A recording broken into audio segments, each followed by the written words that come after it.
Bismillah, alhamdulillah, wa salatu wa salam ala rasulillah, wa ala alihi wa sahbihi wa man walah. Salam alaykum wa rahmatullahi wa barakatuh. Dans une première vidéo, nous avons parlé de Maryam, alayhi salam, donc dans le Coran. Marie dans le Coran. Nous passons maintenant à la suite donc de l'histoire de Maryam, donc qui est Isa alayhi salam, Jésus. Isa alayhi salam dans le Coran.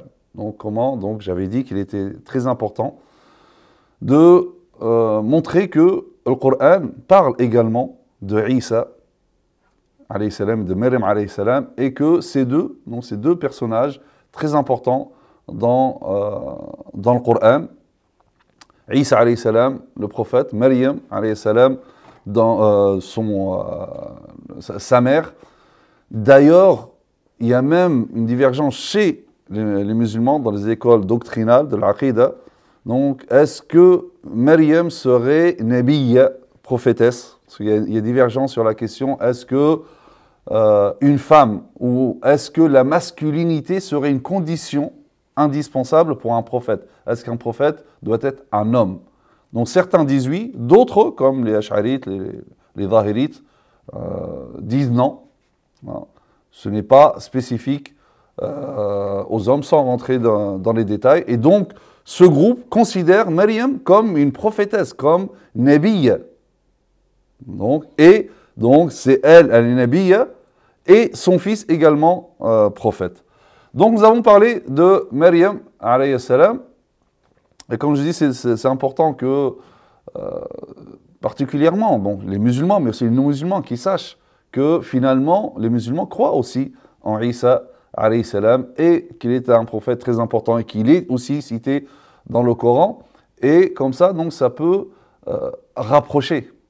Car lorsqu'on connaît l'autre, on connaît sa conception, sa croyance, que finalement, elle n'est pas si différente, ou du moins, il y a beaucoup de points en commun, ça facilite donc l'acceptation de l'autre et le vivre ensemble, bien que le vivre ensemble est censé être établi avec respect au-delà des différences.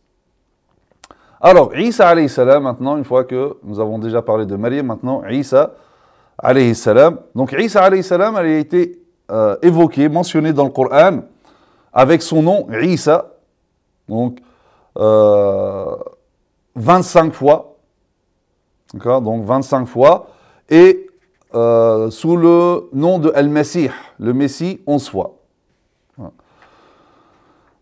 Alors, comme nous avons dit, Isa alayhi salam est né donc d'une manière miraculeuse, et il a été envoyé au peuple des enfants d'Israël. D'accord? Donc Isa alayhi salam, alors le terme Isa, c'est un terme arabisé. Donc le nom, c'est Yeshua. Yeshua, donc de l'araméen ou l'hébreu. Donc Isa vient de Yeshua, donc ça a été arabisé, c'est devenu Isa. D'accord? Donc Isa, Ishwa ou Yeshua, donc de Yeshua, et Al-Masih, donc qui vient aussi de l'araméen, donc qui est Meshia, Messie. Alors, pourquoi il a été appelé Al-Mesih? Messie, ça vient aussi de l'arabe, donc du terme Masaha. Masaha, passer la main sur, ou essuyer, ou passer la main sur quelque chose. Donc, pour certains, on dit qu'il a été appelé le Messie parce qu'il passait sa main sur un malade, aveugle, lépreux, etc., et il guérissait. Ou on l'a appelé aussi El Messie parce qu'il apportait la bénédiction. Ou on dit également, il a été appelé El Messie parce qu'il oint donc les personnes d'huile sainte, c'est-à-dire qu'il fait passer, il applique de l'huile sainte sur les personnes, donc on l'a appelé El Messie. Mais on dit également c'est parce que les péchés sont effacés pour quiconque croit en lui. Donc voilà d'où vient le terme, ou bien déjà le nom Isa et le terme Al-Masih. Donc Isa alayhi salam, il a été envoyé aux enfants d'Israël, aux Banu Israël. Donc, comme nous le savons, chaque prophète, avant Muhammad sallallahu alayhi wa sallam, il a été envoyé à un peuple, à son peuple en particulier. Seul Muhammad sallallahu alayhi wa sallam a été envoyé à toute l'humanité. Isa alayhi salam, il a été envoyé aux enfants d'Israël. Pourquoi? Parce que ils ont transgressé les limites fixées par Dieu, ils ont transgressé les enseignements de Moussa alayhi salam. Ils ont commencé à amasser les richesses, peu importe le moyen, que ce soit d'une façon licite ou même haram. Et donc Dieu leur avait interdit par sanction des choses qui à la base étaient autorisées, licites.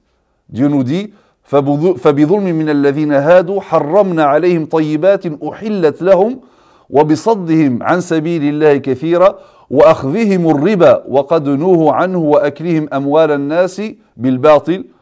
Donc il dit, c'est à cause des iniquités des Juifs que nous leur avons rendu illicites les bonnes nourritures qui leur étaient licites, et aussi à cause de ce qu'ils obstruent le sentier à eux-mêmes et à beaucoup de monde, qui obstruent le sentier de Dieu à eux-mêmes et à beaucoup de monde, et à cause de ce qu'ils prennent des intérêts usuraires qui leur étaient pourtant interdits, et parce qu'ils mangent illégalement les biens des gens.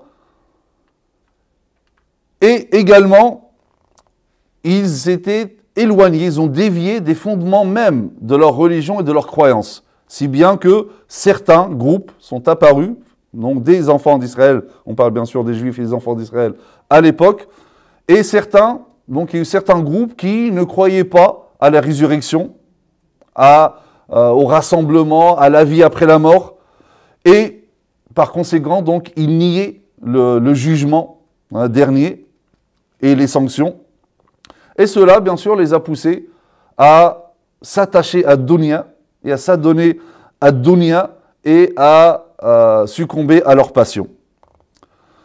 Et donc, Isa alayhi salam est envoyé par Dieu, donc il est désigné prophète par Dieu pour aller voir les enfants d'Israël et les appeler à son message et à rectifier leur déviance et à corriger leur comportement et leur conception. Dieu envoie Isa alayhi salam aux enfants d'Israël. Isa avait la trentaine, 30 ans, 33 ans, quelque chose comme ça, et il lui révèle l'évangile et lui a appris la Torah. Dieu nous dit وَيُعَلِّمُهُ الْكِتَابَ وَالْحِكْمَةَ وَالتَّوْرَاةَ وَالْإِنْجِيلَ. Et Allah lui enseignera l'écriture, la sagesse, la Torah et l'évangile. Il dit également وَآتَيْنَاهُ الْإِنْجِيلَ فِيهِ هُدًى وَنُورٌ وَمُصَدِّقًا لِمَا بَيْنَ يَدَيْهِ مِنَ التَّوْرَاةِ وَهُدًى وَمَوْعِظَةً لِلْمُتَّقِينَ. Et nous lui avons donné l'évangile où il y a un guide et lumière pour confirmer ce qu'il y avait dans la Torah avant lui, et un guide et une exhortation pour les pieux. Et donc Isa alayhi salam, il commence à appeler les gens à son message et les invite à le suivre et essaye donc de rappeler les enfants d'Israël au droit chemin. Et il est venu également apporter ou leur expliquer sur ce sur quoi ils divergeaient. Ils étaient en désaccord. Donc, Isa alayhi salam est venu pour trancher et leur indiquer, leur exposer, expliciter ce sur quoi ils étaient en désaccord. Et également, comme nous avons dit que par sanction auparavant, Dieu leur a interdit certaines choses qui à la base étaient licites, là, Isa alayhi salam, il vient donc déclarer licite certaines choses qui ont été interdites par sanction. Dieu nous dit وَلَمَّا جَاءَ عِيسَى بِالْبَيِّنَاتِ قَالَ قَدْ جِئْتُكُمْ بِالْحِكْمَةِ وَلِأُبَيِّنَ لَكُمْ بَعْضَ الَّذِي تَخْتَلِفُونَ فِيهِ فَاتَّقُوا اللَّهَ وَأَطِيعُونِ إِنَّ اللَّهَ هُوَ رَبِّي وَرَبُّكُمْ فَاعْبُدُوهُ هَذَا صِرَاطٌ مُسْتَقِيمٌ. Et quand Isa apporta l'épreuve, il dit: je suis venu à vous avec la sagesse et pour vous expliquer certains de vos sujets de désaccord. Craignez Allah donc et obéissez-moi. Allah est en vérité mon Seigneur et votre Seigneur, adorez-le donc, voilà un droit chemin. Il dit également وَمُصَدِّقًا لِمَا بَيْنَ يَدَيَّ مِنَ التَّوْرَةِ وَلِأُحِلَّ لَكُمْ بَعْضَ الَّذِي حُرِّمَ عَلَيْكُمْ. Donc il dit, et je suis venu pour confirmer ce qu'il y a entre mes mains comme la Torah, donc pour confirmer un confirmateur de ce qu'il y a dans la Torah, et afin de vous rendre licite certaines choses qui vous ont été interdites. Alors ici, on pourrait croire qu'il y aurait peut-être une divergence ici, parce qu'au départ, il dit « Musaddiqan lima bayna yadayya min at-Tawrah » donc, confirmateur de ce qui est dans la Torah. Et ensuite, il dit, donc il vient confirmer, c'est-à-dire il ne change rien. Et ensuite, il dit, pour vous rendre ici certaines choses qui ont été interdites. En réalité, il n'y a pas de contradiction parce que Musaddiqan, donc confirmateur de ce qu'il y a dans la Torah, c'est par rapport à l'aqida, par rapport à la croyance. La croyance, c'est la même depuis Adam, alayhi salam, jusqu'à Muhammad sallallahu alayhi wa sallam. La croyance ne change pas. Tous les prophètes ont apporté la même croyance. Les éléments de la croyance sont les mêmes pour tous les prophètes. Muhammad sallallahu alayhi wa sallam n'a pas apporté une nouvelle croyance. Donc, en matière de croyance, c'est pareil, c'est pour ça qu'il dit confirmateur. Le côté législatif, non, la législation change d'un prophète à un autre selon le contexte. Et donc, c'est pour ça qu'il dit, dans le domaine législatif, il vient déclarer licite certaines choses qui ont été interdites auparavant.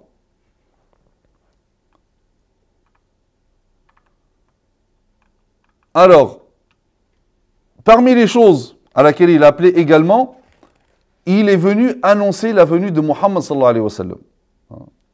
Allah Azza wa Jalla nous dit وَإِذْ قَالَ عِيسَى بْنُ مَرْيَمَ يَا بَنِي إِسْرَائِيلَ إِنِّي رَسُولُ اللَّهِ إِلَيْكُمْ مُصَدِّقًا لِمَا بَيْنَ يَدَيَّ مِنَ التَّوْرَاةِ وَمُبَشِّرًا بِرَسُولٍ يَأْتِي مِنْ بَعْدِ اسْمُهُ أَحْمَدَ. Et quand Isa, fils de Maryam, dit ô enfants d'Israël, je suis vraiment le messager d'Allah, à vous, confirmateur de ce qu'il y a dans la Torah, et antérieur à moi, et annonciateur d'un messager à venir après moi, dont le nom sera Ahmed, c'est-à-dire Muhammad sallallahu alayhi wa sallam. Alors bien sûr, ici je tiens à dire une chose tout d'abord, c'est que on n'a pas besoin d'aller trouver une autre preuve en dehors du Coran pour dire que effectivement Isa alayhi salam a annoncé la venue de Muhammad sallallahu alayhi wa sallam. Le Coran, c'est suffisant. Il est établi d'une manière catégorique que le Coran, ce n'est pas la parole de Muhammad sallallahu alayhi wa sallam, c'est une révélation. On aura l'occasion d'en reparler plus tard, Inch'Allah ta'ala. Mais ce livre que nous avons, c'est une révélation, c'est la parole de Dieu. C'est formellement établi. Donc ce qu'il dit, c'est la vérité. Il n'y a pas besoin de chercher ailleurs. Mais si on regarde justement ailleurs, on trouvera les traces de cette annonce. Dans les évangiles, on lit un terme qui revient particulièrement dans le texte de l'évangile de Jean. Donc il y a 4 évangiles, là l'évangile de Jean. Il est en réalité même le seul qui désigne explicitement ceci sous le nom grec paraklétos. Donc, parce que la traduction la plus ancienne qu'il existe des évangiles, c'est le grec. Ils n'ont pas d'évangile dans la langue de Isa alayhi salam, ni des apôtres, donc l'araméen. Donc, sauf que ça a été traduit notamment en français par paraclé. Paraklétos, paraclé. Et là, après, il y a eu quand même une instabilité par rapport à ce mot. Que veut dire le paraclet? Et d'ailleurs, si on lit les textes de l'évangile de Jean, on peut lire « Si vous aimez, vous vous appliquerez à observer mes commandements. Moi, je prierai le Père, il vous donnera un autre paraclet. » Un autre paraclet, ça veut dire quoi? C'est que Isa alayhi salam est également un paraclet. Donc, il va envoyer un autre paraclet semblable à Isa. Donc, si, comme certains disent, il est Dieu ou fils de Dieu, ça veut dire quoi? Il va envoyer un autre fils de Dieu? Là, ça ne colle pas. Donc, ça veut dire que Isa alayhi salam, c'est un être humain, il va envoyer un autre être humain, donc, qui est Muhammad sallallahu alayhi wa sallam. Bien sûr, il y a d'autres textes, on ne va pas s'arrêter sur tous les textes, mais notamment dans le chapitre 16, versets 7 et 8, c'est votre avantage que je m'en aille. En effet, si je ne pars pas, le paraclet ne viendra pas à vous. Si au contraire je pars, je vous l'enverrai. Et lui, par sa venue, il confondra le monde en matière de péché, de justice et de jugement. Il dit également toujours Jean, le chapitre 16, versets 13 et 14, « Lorsque viendra l'Esprit de vérité, il vous fera accéder à la vérité tout entière, car il ne parlera pas de son propre chef, mais il dira ce qu'il entendra. Et il vous communiquera tout ce qui doit venir, il me glorifiera. » Donc, il parlera, il entendra. Donc, c'est un être qui parle et qui entend. Donc, ce n'est pas un esprit. C'est quelqu'un qui parle et qui entend, donc un être humain. Et d'ailleurs, l'érudit, le grand savant Abdul Wahhab al-Najjar, il a écrit un livre qui s'appelle Qasasul Anbiya, les histoires des prophètes, dans lequel, ici, donc, ça rencontre avec un orientaliste italien qui s'appelle Carlo Nalino. Et donc, il lui pose la question par rapport justement à ce mot, paraclet, en grec, parakletos. Il lui dit, qu'est-ce que ça veut dire? L'orientaliste connu, un orientaliste célèbre, italien, donc lui dit, les prêtres disent que ça veut dire al-mu'azzi, c'est-à-dire le consolateur. Là, le savant Abdul Wahhab al-Najjar lui dit, là, je ne pose pas la question à un prêtre, je pose la question à un docteur en linguistique. Donc, je pose la question au docteur en linguistique, pas à un prêtre. Et là, il lui dit, alors, ça veut dire, en grec, alladhi lahu hamdun kathir, c'est-à-dire celui qui est loué avec abondance. Et là, Abdul Wahhab al-Najjar lui dit, est-ce que ça correspond en arabe, à sirat tafdil, c'est-à-dire le superlatif,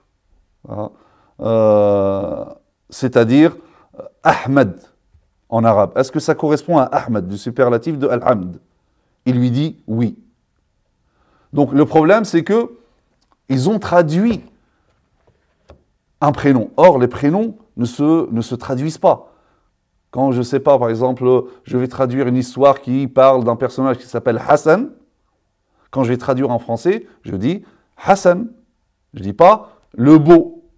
Je ne vais pas traduire le nom. Sauf que, au lieu de laisser le terme Ahmed, donc on l'a remplacé par sa traduction. Et forcément, donc ça a brouillé un petit peu les pistes.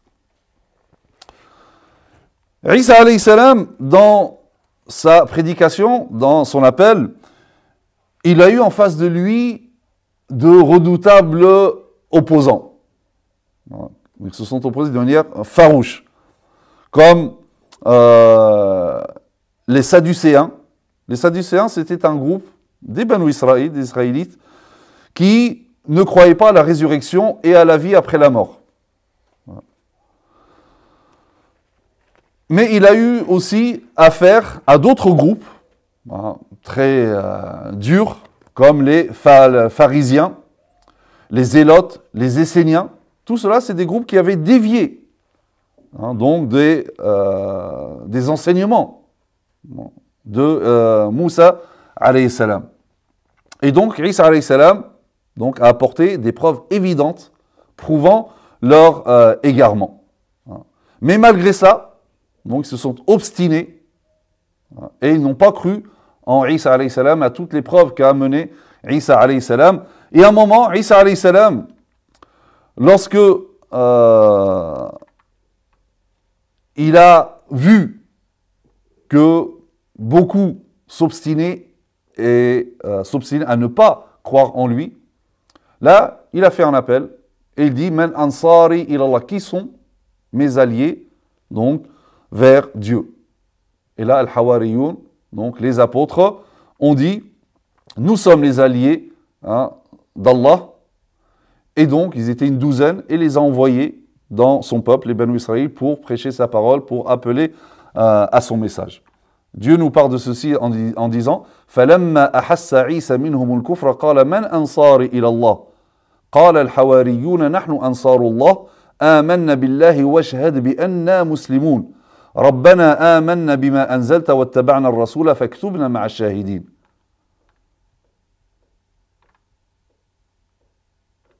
Puis quand Isa ressentit l'incrédulité, leur opposition, leur refus de croire de leur part, il dit « Qui sont mes alliés dans la voie d'Allah ?» Les apôtres dirent « Nous sommes les alliés d'Allah, nous croyons en Allah et sois témoin que nous lui sommes soumis. » Seigneur, nous avons cru à ce que tu as fait descendre et suivi le messager, inscris-nous donc parmi ceux qui témoignent. Faktubna ma'a shahidin. Bien sûr, comme chaque prophète, donc chaque prophète qui venait à un peuple pour les appeler à Dieu, donc bien sûr quelqu'un qui parle au nom de Dieu, il fallait apporter des preuves qui prouvent que c'est bel et bien quelqu'un qui parle au nom de Dieu, envoyé par Dieu et qui reçoit la révélation. Donc, c'est pour cela, et face justement à cette négation, Isa alayhi salam a été doté de miracles.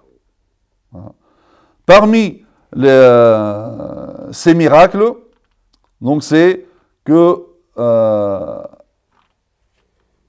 Isa alayhi salam, il leur avait fabriqué donc un oiseau d'argile et ensuite il a insufflé dedans un souffle de vie et l'oiseau est devenu un oiseau réel et s'est envolé.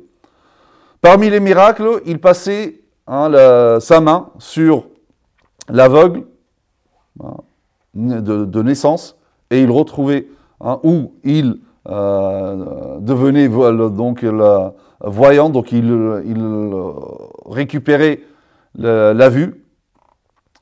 Et aussi, il passait la main sur le lépreux et il guérissait. Il ressuscitait les morts. Tout cela, bien sûr, c'est par la permission d'Allah Azza wa Jalla, soit avec l'appel, il disait « Qum ». Et d'ailleurs, on retrouve même ce mot dans les évangiles araméens, qui s'appelle « Qum », Qum en arabe, ou avec le toucher. Et également, parmi les miracles, c'est qu'il informait les gens de ce qu'ils mangeaient chez eux et de ce qu'ils conservaient comme nourriture chez eux. Dieu nous parle de ceci en disant أني قد جئتكم بآية من ربكم أني أخلق لكم من الطين كهيئة الطير فأنفخ فيه فيكون طيرا بإذن الله وأبرئ الأكمه والأبرص وأحيي الموتى بإذن الله وأنبئكم بما تأكلون وما تدخرون في بيوتكم إن في ذلك لآية لكم إن كنتم مؤمنين. En vérité, je viens à vous avec un signe de la part de votre Seigneur. Pour vous, je forme de la glaise, de l'argile, comme la figure d'un oiseau, une forme d'oiseau, puis je souffle dedans, et par la permission d'Allah, cela devient un oiseau. Par la permission d'Allah, il devient un oiseau, et je guéris l'aveugle-né et le lépreux, et je ressuscite les morts par la permission d'Allah, et je vous apprends ce que vous mangez et ce que vous amassez dans vos maisons. Voilà bien là un signe pour vous, si vous êtes croyants.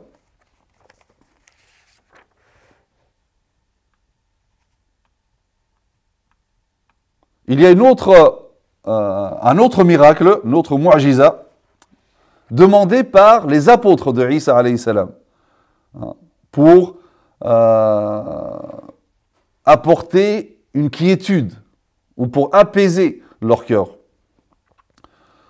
Dieu nous en parle dans le Coran, il nous dit إذ قال الحواريون يا عيسى ابن مريم هل يستطيع ربك أن ينزل علينا مائدة من السماء قال اتقوا الله إن كنتم مؤمنين قالوا نريد أن نأكل منها وتطمئن قلوبنا ونعلم أن قد صدقتنا ونكون عليها من الشاهدين قال عيسى ابن مريم اللهم ربنا أنزل علينا مائدة من السماء تكون لنا عيدا لأولنا وآخرنا وآية منك وارزقنا وأنت خير الرازقين قال الله إني منزلها عليكم فمن يكفر بعد منكم فإني أعذبه عذابا لا أعذبه أحدا من العالمين. Rappelle-toi le moment où les apôtres dirent « Ô Isa, fils de Maryam, se peut-il que ton Seigneur fasse descendre sur nous du ciel une table servie, Ma'ida, bon ça, sourate Al-Ma'ida, la table servie. Il leur dit, craignez plutôt Allah si vous êtes croyants. C'est-à-dire que c'est comme s'il leur disait, est-ce que vous n'êtes pas assez croyants pour demander ce miracle matériel devant vous? Et là, lui dire, oui, mais nous voulons en manger. Donc ils dirent, nous voulons en manger, rassurer ainsi nos cœurs, savoir que tu nous as réellement dit la vérité et en être parmi les témoins. Ô Allah, notre Seigneur, dit Isa, fils de Maryam, fais descendre du ciel sur nous une table servie qui soit une fête pour nous, pour le premier d'entre nous, comme pour le dernier, ainsi qu'un signe de ta part, nourris-nous, tu es le meilleur des nourrisseurs. Oui, dit Allah, je la ferai descendre sur vous, mais ensuite, quiconque d'entre vous refuse de croire, je le châtierai d'un châtiment dont je ne châtierai personne d'autre dans l'univers.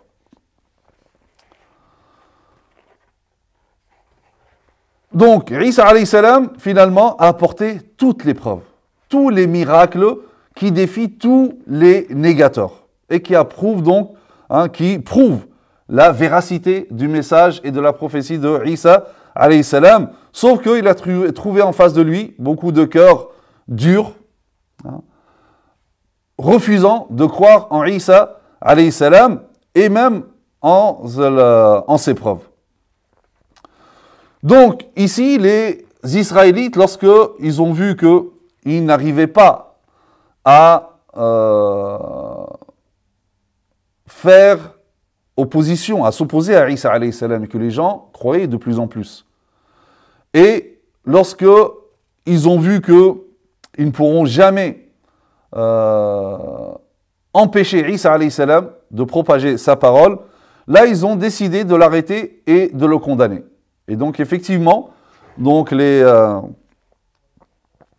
tribunal, les autorités israélites, juives de Jérusalem se sont réunis, ce qu'on appelle le Sanhédrin, et donc, ils l'ont condamné, accusé de blasphème. Alors, ce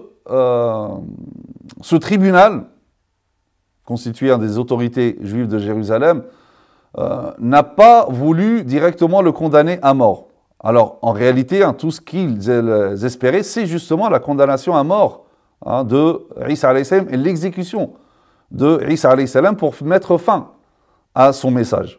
Parce qu'il remettait en question plusieurs de leurs privilèges, car c'était une menace, parce qu'il cherchait notamment à faire disparaître l'institution sacrificielle, et tous les privilèges, donc le personnel sacerdotal, etc. Et donc, ils ne voulaient pas, par contre, comme j'ai dit, l'exécuter eux-mêmes, parce que, alors, ici, certains ont dit, donc ça c'est dans l'histoire et dans les évangiles, donc ici, certains disent que, en réalité, ils n'ont pas prononcé l'exécution de Isa alayhi salam parce qu'ils n'avaient pas cette autorité. Mais en réalité, c'est faux parce que c'était connu qu'ils pouvaient appliquer une sentence comme la lapidation. Et notamment pour blasphème, ça aurait été la lapidation. Mais ici, ce tribunal savait que s'ils allaient prendre Isa alayhi salam à l'extérieur de la ville pour le lapider, les gens auraient refusé et seraient intervenus. Donc il fallait le présenter aux Romains pour que la sentence soit prononcée par les Romains. Et donc, effectivement, c'est ce qu'ils ont fait. Donc, ils l'ont donné à Pilate, le gouverneur romain. Donc, bien sûr, il y avait des Juifs à Jérusalem, mais toute la région était sous l'occupation romaine. Donc, c'est les Romains, parce que bien sûr, ils ont dit au gouverneur que Isa alayhi salam voulait mettre fin à la domination des Romains, voulait prendre le pouvoir, etc., etc. Donc, Pilate, les Romains ont vu en Isa alayhi salam un danger. Et donc, ils ont prononcé donc, cette sentence d'exécution. Et là, du coup, étant donné que l'exécution est prononcée et va être appliquée par les Romains, personne n'a le pouvoir de s'y opposer. Alors, Dieu Allah Azza wa Jalla nous parle de ceci dans le Coran, donc à cet épisode d'exécution de Isa alayhi salam. Dieu nous dit وَقَوْلِهِمْ إِنَّا قَتَلْنَا الْمَسِيحَ عِيسَى بْنَ مَرْيَمَ رَسُولَ اللَّهِ وَمَا قَتَلُوهُ وَمَا صَلَبُوهُ وَلَكِنْ شُبِّهَ لَهُمْ وَإِنَّ الَّذِينَ اخْتَلَفُوا فِيهِ لَفِي شَكٍّ مِّنْهُ مَا لَهُمْ بِهِ مِنْ عِلْمٍ إِلَّا اتِّبَاعَ الظَّنِّ وَمَا قَتَلُوهُ يَقِينًا. Et à cause de leurs paroles, il parle des Israélites, nous avons vraiment tué le Christ. Isa, fils de Maryam, le messager d'Allah. Le Coran répond, or ils ne l'ont ni tué ni crucifié, mais ce n'était qu'un faux semblant. Et ceux qui ont discuté sur ce sujet sont vraiment dans l'incertitude. Ils n'en ont aucune connaissance certaine, ils ne font que suivre des conjectures et ils ne l'ont certainement pas tué. Alors, donc ici, c'est l'un des points principaux de la différence entre l'islam et le christianisme, c'est par rapport à cet épisode de la crucifixion de Isa alayhi salam. Donc tout d'abord, le Coran, ici on voit bien que, alors il n'accuse pas les juifs d'avoir tué Isa alayhi salam, mais il mentionne leurs paroles, c'est eux qui se vantaient d'avoir fait cela. Mais le Coran dit qu'en réalité, cette crucifixion de Isa alayhi salam n'a pas eu lieu. Ils ne l'ont ni tué, ni crucifié. وَلَكِنْ شُبِّهَ لَهُمْ. Ce n'était qu'un faux semblant. Alors, le terme شُبِّهَ لَهُمْ, chez les mufassiroun musulmans, c'est les exégètes musulmans, il lui donne deux interprétations. Le premier, شُبِّهَ لَهُمْ, il leur a semblé crucifier Isa. Or, en réalité, ils ont crucifié un autre qui lui ressemble. Shubbiha, donc un faux semblant, ici c'est la traduction d'ailleurs, donc la traduction prend cet avis. Un faux semblant, c'est-à-dire qu'ils ont pris quelqu'un qui a été métamorphosé en Isa alayhi salam et ils l'ont exécuté, crucifié en pensant qu'ils crucifiaient Isa alayhi salam. Alors que ce n'est pas du tout Isa alayhi salam. Autre, donc ça bien sûr, il n'y a pas de texte en islam, il n'y a ni un verset, ni un hadith authentique qui dit cela. D'accord ? Ici, le verset, on peut le comprendre dans ce sens. Shubbiha lahum. Donc, on peut comprendre le verset-là dans ce sens. Mais après, il n'y a pas de détails. C'est qui cette personne? Ou est-ce que c'est que ce sens-là ou ça ne peut pas avoir un autre sens? Parce qu'effectivement, d'autres disent que shubbiha lahum, c'est-à-dire qu'ils sont dans une confusion totale. Ils ne savent plus faire la distinction entre le vrai et le faux par rapport à cet épisode. Donc, ça aussi, c'est une interprétation. Donc, shubbiha lahum, c'est soit ils ont cru crucifier quelqu'un, mais ils ont pris quelqu'un qui ressemble à Isa alayhi salam, métamorphosé en Isa alayhi salam, c'est une éventualité. Ou aussi, l'autre éventualité, c'est que shubbiha lahum, c'est-à-dire ils sont dans la confusion. Et ensuite, Dieu nous dit وَإِنَّ الَّذِينَ اخْتَلَفُوا فِيهِ لَفِي شَكٍّ مِّنْهُ. Et ceux qui ont discuté sur son sujet sont vraiment dans l'incertitude.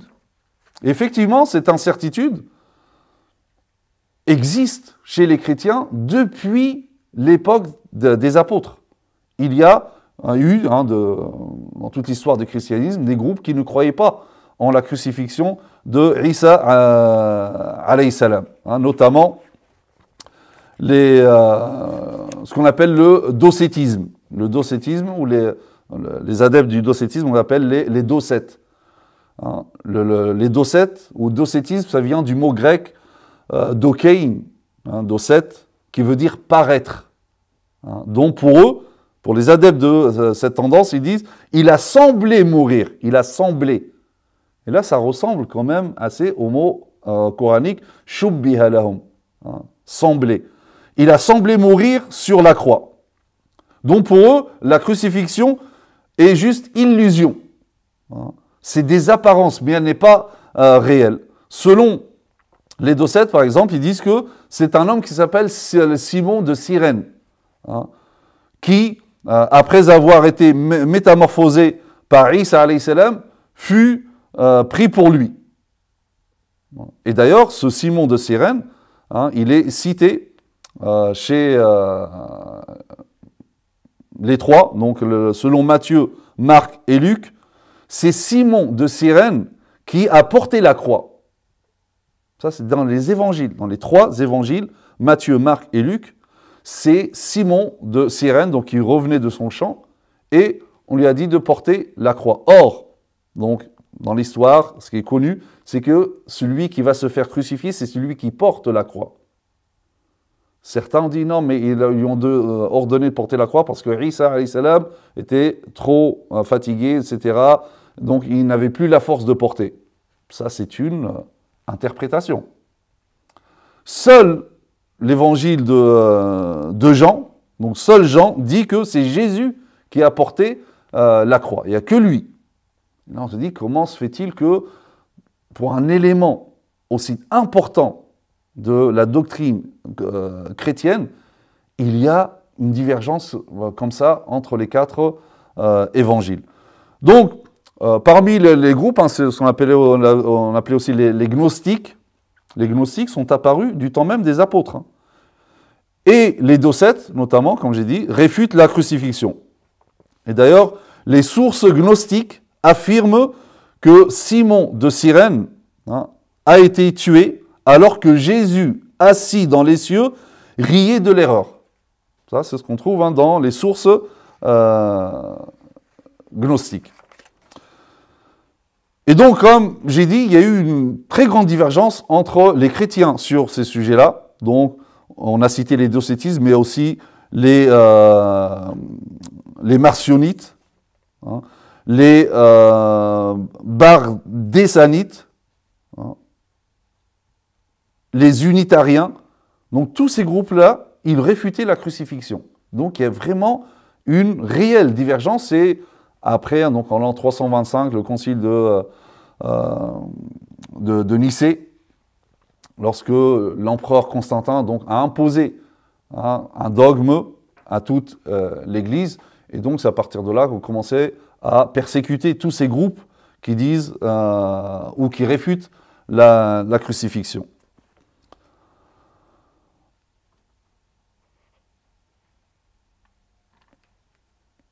وَمَا قَتَلُوهُ يَقِينًا. Dieu dit, ils n'ont, et ils ne l'ont certainement pas tué. Là encore, en arabe, وَمَا قَتَلُوهُ يَقِينًا, on peut le comprendre de 2 façons. وَمَا قَتَلُوهُ يَقِينًا, c'est-à-dire, eux ne sont pas certains de l'avoir tué. Et nous avions cité qu'effectivement, il y a beaucoup de divergences, de désaccords sur ce point. Donc, finalement, ils ne sont pas sûrs de l'avoir tué. Ça, c'est la première interprétation. Ou bien aussi, وَمَا قَتَلُوهُ يَقِينًا veut dire ils ne l'ont certainement pas tué. Donc ici, c'est une affirmation de Dieu. Comme quoi, ils ne l'ont pas tué, certainement pas tué. Les 2 sens donc, sont valables. Donc, وَمَا قَتَلُوهُ يَقِينًا, ça veut dire eux-mêmes ne sont pas certains de l'avoir tué. Deuxièmement, وَمَا قَتَلُوهُ يَقِينًا, c'est Dieu affirme qu'ils ne l'ont certainement pas tué. Donc, la question, si ils ne l'ont pas tué, alors,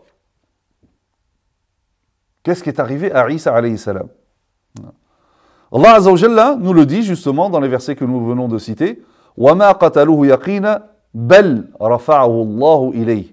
Ils ne l'ont certainement pas tué, mais, ou au contraire, Allah l'a élevé vers lui. Allah Azza wa Jalla dit également إِذْ قَالَ اللَّهُ يَا عِيسَى إِنِّي مُتَوَفِّيكَ وَرَافِعُكَ إِلَيَّ وَمُطَهِّرُكَ مِنَ الَّذِينَ كَفَرُوا. Rappelle-toi, quand Allah dit, ô Jésus, certes, je vais mettre fin à ta vie terrestre, t'élever vers moi, te débarrasser de ceux qui n'ont pas cru. Donc ici, pour de la vie consensuelle de l'orthodoxie sunnite, des savants de l'orthodoxie sunnite, Isa alayhi salam a été élevé corps et âme.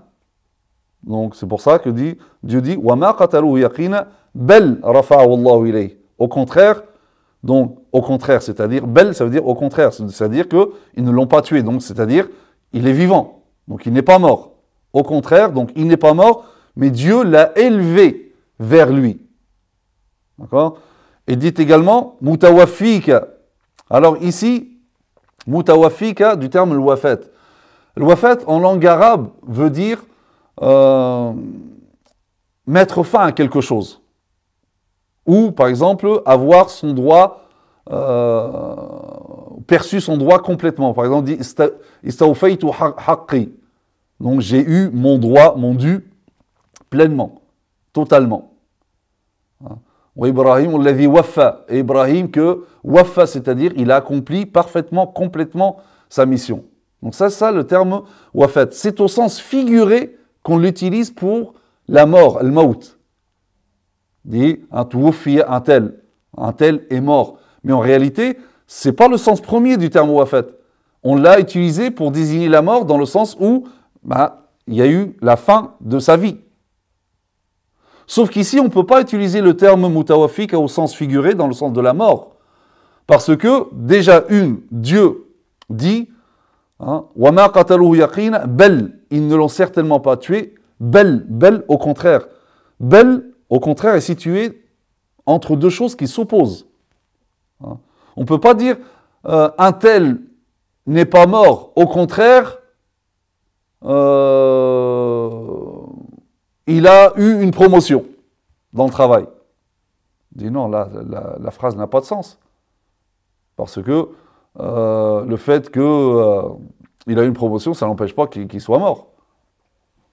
Mais on dit par exemple, un tel n'est pas mort, au contraire, il est vivant. D'accord ? Donc ça, c'est clair par rapport au fait que Isa alayhi salam n'est pas mort. Et ceux qui disent, parce qu'il y a certains qui disent non, mais finalement il est mort, etc. Mais, et ils disent que, en fait, le verset, il l'a élevé, c'est-à-dire il l'a élevé de degré. La question ici, est-ce que donc, le rang de Isa alayhi salam n'était pas élevé avant cela? Il fallait que cet épisode arrive pour que Dieu élève le rang de Isa. Le rang de Isa a été très élevé déjà auprès d'Allah Azza wa Jalla. Et le problème ici par rapport à la langue arabe, c'est le terme ila, vers, élevé vers Allah Azza wa Jalla. Mais Allah l'a élevé vers lui, ou bien lui dit, donc, je vais t'élever vers moi. Élevé vers. Donc si on dit c'est le degré, c'est-à-dire que Dieu va élever Isa alayhi salam jusqu'à lui, c'est-à-dire jusqu'à son rang, jusqu'à devenir Dieu? Bien sûr que non. Donc, ça veut bien dire que Isa alayhi salam n'est pas mort. Il a été élevé, corps et âme. Et le jour du jugement dernier, comme on dit le Coran dans le verset « Wa innahu la'ilmun lis-sa'a » et il sera un signe de l'heure, dans la sourate Az-Zukhruf, le verset 61. Donc, il va revenir en tant que signe précurseur, avant-coureur de l'heure, du jour du jugement dernier. Et comme nous l'indiquent également les hadiths authentiques, mutawatir, notoires, c'est-à-dire rapportés d'un grand nombre à un grand nombre, c'est-à-dire c'est des hadiths catégoriques. Alors, on peut trouver certains avis qui sont en réalité des avis marginaux qui disent que probablement Isa alayhi salam est mort. Mais cela, alors que en réalité, ce n'est pas des avis, comme je dis, authentiques, c'est vraiment des avis marginaux, mais en réalité, si ces avis-là existent, en fait, ce qu'ils veulent dire, c'est que Isa alayhi salam, il n'est pas mort crucifié, donc il a échappé à cela, et il va mourir plus tard, mais ces gens-là, ils ne nient pas la descente de Isa alayhi salam en tant que signe, mais il dit que Dieu va le ressusciter pour qu'il descende en tant que signe. D'accord ? Mais dans la croyance musulmane, chez l'orthodoxie sunnite, c'est que Isa alayhi salam n'est pas mort, donc il vit avec la même vie qu'il avait auparavant. Comment? Ou Allahu a'lam, Allah Azza wa Jalla, on a dit, il est omnipotent, avec sa toute puissance, il est capable de faire tout ce qu'il veut. Mais, donc, il n'a pas été tué, il n'a pas été crucifié, il a été élevé corps et âme, et il va redescendre le jour du jugement dernier, en tant que signe avant-coureur de l'heure du jour du jugement dernier. Et il va appliquer donc la législation de Mohammed sallallahu alayhi wa sallam. Il ne va pas revenir en tant que prophète, mais en tant que signe. Et il va appliquer la législation de Mohammed sallallahu alayhi wa sallam.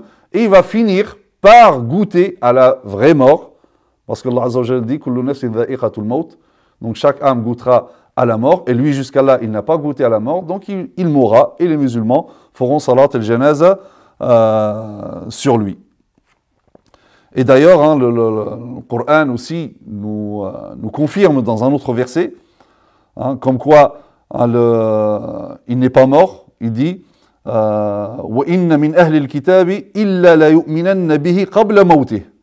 Il dit, et il n'y a personne parmi les gens du livre qui n'aura foi en lui avant sa mort. Et tous les gens du livre vont finir par croire en lui. Or, on sait que jusqu'à maintenant, il y a certains parmi les gens du livre, notamment les juifs, qui ne croient pas en lui. Et donc, le Coran nous dit que tous vont croire en lui avant sa mort. Donc, c'est-à-dire qu'il n'est pas encore mort.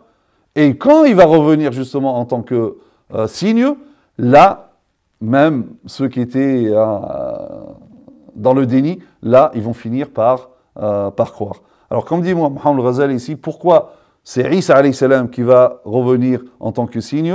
Il dit probablement parce que au nom de Isa alayhi salam s'est établi des nations, hein, des empires qui ont dominé le monde, qui ont été injustes hein, vis-à-vis hein, du monde entier. Et c'est pour cela qu'il va revenir, donc pour hein, finalement se dissocier de tout cela et pour apporter la vérité qui auparavant donc elle était affirmée dans le Coran. Quant au message de Isa alayhi salam, bien sûr, c'est l'unicité de Dieu, c'est-à-dire que Isa alayhi salam est venu apporter le message comme quoi c'est Abd d'Allah, c'est-à-dire le serviteur de Dieu, c'est un être humain, c'est ni Dieu ni fils de Dieu, c'est un être humain, un serviteur de Dieu, un prophète envoyé par Dieu pour guider les gens, et que son principal message, c'était d'adorer exclusivement Dieu, seul et sans associés. Hein, donc vouer tout le culte exclusivement à Dieu, adorer, dans le sens de vouer un culte, adorer Allah Azza wa Jalla, donc d'une manière exclusive, et apporter aux gens aussi le fait que Dieu donc n'est pas une entité composée hein, de parties, et il n'a pas des attributs semblables aux attributs de l'être humain, et il n'a pas été engendré, et il n'a pas engendré non plus, donc il n'a pas d'enfant. Dieu nous dit يا أهل الكتاب لا تغلوا في دينكم ولا تقولوا على الله إلا الحق إنما المسيح عيسى بن مريم رسول الله وكلمته ألقاها إلى مريم وروح منه فآمنوا بالله ورسله ولا تقولوا ثلاثة انتهوا خيرا لكم إنما الله إله واحد سبحانه أن يكون له ولد له ما في السماوات وما في الأرض وكفى بالله وكيلا لن يستنكف المسيح أن يكون عبدا لله ولا الملائكة المقربون ومن يستنكف عن عبادته ويستكبر فسيحشرهم إليه جميعا. Ô gens du livre, n'exagérez pas dans votre religion et ne dites d'Allah que la vérité. Le Messie Isa, fils de Maryam, n'est qu'un messager d'Allah, sa parole qu'il envoyait à Marie est un souffle de vie venant de lui. Croyez donc en Allah et en ses messagers, et ne dites pas thalatha, 3. Cessez cela meilleur pour vous. Allah n'est qu'un Dieu unique. Il est trop glorieux pour avoir un enfant. C'est à lui qu'appartient tout ce qui est dans les cieux et sur la terre, et Allah suffit comme protecteur. Jamais le Messie ne trouve indigne d'être un serviteur d'Allah, ni les anges rapprochés de lui. Et ceux qui trouvent indignes de l'adorer et s'enflent d'orgueil, il les rassemblera tous vers lui. Allah Azza wa Jalla dit également وَقَالُوا اتَّخَذَ الرَّحْمَنُ وَلَدًا لَقَدْ جِئْتُمْ شَيْئًا إِدًّا تَكَادُ السَّمَاوَاتُ يَتَفَطَّرْنَ مِنْهُ وَتَنشَقُّ الْأَرْضُ وَتَخِرُّ الْجِبَالُ هَدًّا أَنْ دَعَوْا لِلرَّحْمَنِ وَلَدًا وَمَا يَنبَغِي لِلرَّحْمَنِ أَنْ يَتَّخِذَ وَلَدًا. Dieu nous dit, et ils ont dit, le tout miséricordieux s'est attribué à un enfant. Vous avancez certes là une chose abominable. Peu s'en faut que les cieux ne s'entr'ouvrent à ces mots, que la terre ne se fende et que les montagnes ne s'écroulent, du fait qu'ils ont attribué un enfant au tout miséricordieux, alors qu'il ne convient nullement au tout miséricordieux d'avoir un enfant. Dieu également nous dit, pour nous montrer vraiment la gravité du fait d'attribuer un enfant à Dieu, il dit لقد كفر الذين قالوا إن الله هو المسيح ابن مريم وقال المسيح يا بني إسرائيل اعبدوا الله ربي وربكم إنه من يشرك بالله فقد حرم الله عليه الجنة ومأواه النار وما للظالمين من أنصار لقد كفر الذين قالوا إن الله ثالث ثلاثة وما من إله إلا إله واحد وإن لم ينتهوا عما يقولون ليمسن الذين كفروا منهم عذاب أليم أفلا يتوبون إلى الله ويستغفرونه والله غفور رحيم ما المسيح ابن مريم إلا رسول قد خلت من قبله الرسل وأمه صديقة كان يأكلان الطعام انظر كيف نبين لهم الآيات ثم انظر أن يؤفكون. Ce sont certes des mécréants ceux qui disent en vérité Allah c'est le Messie, fils de Maryam, alors que le Messie a dit ô enfants d'Israël, donc voilà à quoi de Isa alayhi salam appelé. Il leur disait adorez Allah, mon Seigneur et votre Seigneur. Quiconque associe à Allah d'autres divinités, Allah lui interdit le paradis et son refuge sera le feu, et pour les injustes, pas de secoureur. Ce sont certes des mécréants, ceux qui disent en vérité Allah est le troisième de trois, alors qu'il n'y a de divinité qu'une divinité unique, et s'ils ne cessent de le dire, certes, un châtiment douloureux touchera les incroyants d'entre eux, bien sûr, dans l'au-delà. Ne vont-ils pas donc se repentir à Allah et implorer son pardon, car Allah est pardonneur et miséricordieux. Le Messie, fils de Marie, n'était qu'un messager. Des messagers sont passés avant lui, et sa mère était une véridique, et tous deux consommaient de la nourriture. Vois comme nous leur expliquons les preuves, et puis vois comme ils se détournent. Donc, regardez ici comment, à chaque fois que Allah Azza wa Jalla parle de Isa alayhi salam, il utilise, dit Al-Masih Isa ibn Maryam, ou bien Al-Masih, fils de Maryam. Donc, fils de Marie, pour bien ancrer dans les esprits que Isa alayhi salam n'est pas le fils de Dieu, il est le fils de Marie. D'accord ? Et là, il donne une autre preuve, que tous les deux, donc Maryam et son fils, Isa, mangeaient de la nourriture. Or, s'ils mangent de la nourriture, donc c'est des êtres matériels. Or, Dieu est forcément immatériel. Ça, c'est des êtres matériels. Et s'ils mangent, c'est-à-dire qu'ils ont un corps matériel, et donc ils auront besoin d'évacuer ça après, donc d'aller aux toilettes, etc. Et donc, ça ne peut pas être Dieu. Dieu, d'ailleurs, nous mentionne ce dialogue qu'il y aura entre Isa alayhi salam et Dieu le jour du jugement dernier. Il dit وَإِذْ قَالَ اللَّهُ يَا عِيسَى ابْنَ مَرْيَمَ أَأَنْتَ قُلْتَ لِلنَّاسِ اتَّخِذُونِي وَأُمِّيَ إِلَٰهَيْنِ مِنْ دُونِ اللَّهِ قَالَ سُبْحَانَكَ مَا يَكُونُ لِي أَنْ أَقُولَ مَا لَيْسَ لِي بِحَقٍّ إِنْ كُنْتُ قُلْتُهُ فَقَدْ عَلِمْتَهُ تَعْلَمُ مَا فِي نَفْسِي وَلَا أَعْلَمُ مَا فِي نَفْسِكَ إِنَّكَ أَنْتَ عَلَّامُ الْغُيُوبِ ما قلت لهم إلا ما أمرتني به أن اعبدوا الله ربي وربكم وكنت عليهم شهيدا ما دمت فيهم فلما توفيتني كنت أنت الرقيب عليهم وأنت على كل شيء شهيد إن تعذبهم فإنهم عبادك وإن تغفر لهم فإنك أنت العزيز الحكيم. Rappelle-leur le moment où Allah dira ô Isa, Jésus, fils de Maryam, toujours, Jésus, fils de Maryam, est-ce toi qui as dit aux gens prenez-moi ainsi que ma mère pour deux divinités en dehors d'Allah? Il dira gloire et pureté à toi. Il ne m'appartient pas de déclarer ce que je n'ai pas le droit de dire. Si je l'avais dit, tu l'aurais su. Certes, tu sais ce qui est en moi et je ne sais pas ce qu'il y a en toi. Tu es en vérité le grand connaisseur de tout ce qui est inconnu. Je ne leur ai dit que ce que tu m'avais ordonné, à savoir adorer Allah, mon Seigneur et votre Seigneur. Et je fus témoin contre eux aussi longtemps que je fus parmi eux. Puis quand tu m'as rappelé, c'est toi qui fus leur observateur attentif et tu es témoin de toutes choses. Si tu les châties, ils sont tes serviteurs et si tu leur pardonnes, c'est toi le puissant, le sage. Donc voilà, Isa alayhi salam et la conception de Isa alayhi salam dans Al-Qur'an.